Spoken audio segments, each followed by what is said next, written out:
it becomes very powerful. And I have seen this in Bangladesh, because there the ladies, they are very chaste, and they have this shyness, and they keep this energy, this powerful feminine energy within, and they become very powerful ladies, very, very powerful. I had retreats, ladies' retreats, and when we were chanting the holy name there in Kirtan, wow, it was such powerful energy in the room, much more than when I was chanting with the men. So I could really observe, yes, it is in fact like this. If the ladies have this shyness and keep this powerful energy within, then they become spiritually very, very strong and very powerful. So in any case, there are so many deep and interesting things to learn, about the position of women and how they're meant to use their vehicle and all the different qualities and natures which the female vehicle brings along, how we are meant to use this for the upliftment and stability of the whole human society.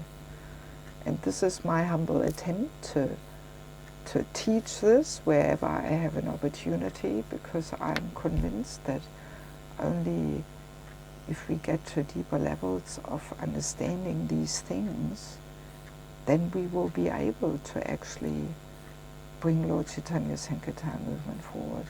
And the last little comment I want to make, it does not mean that a woman should not preach.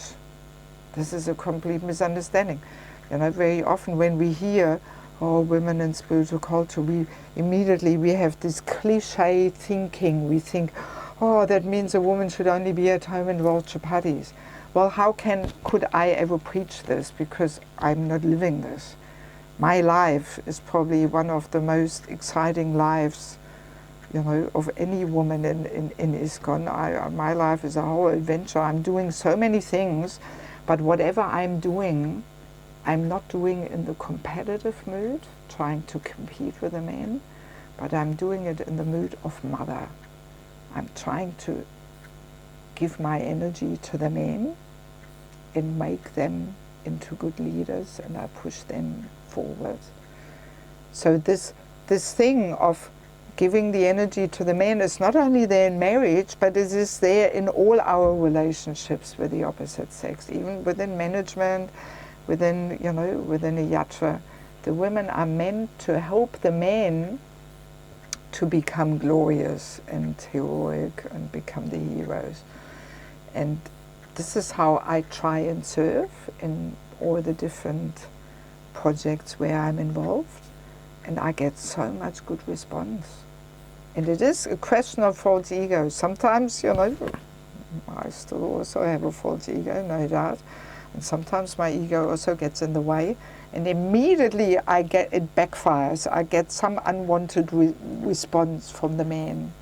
But if I can swallow my ego and simply try and make the man successful and give my energy to the man, then everything works really nicely, and I'm getting so much back from the men.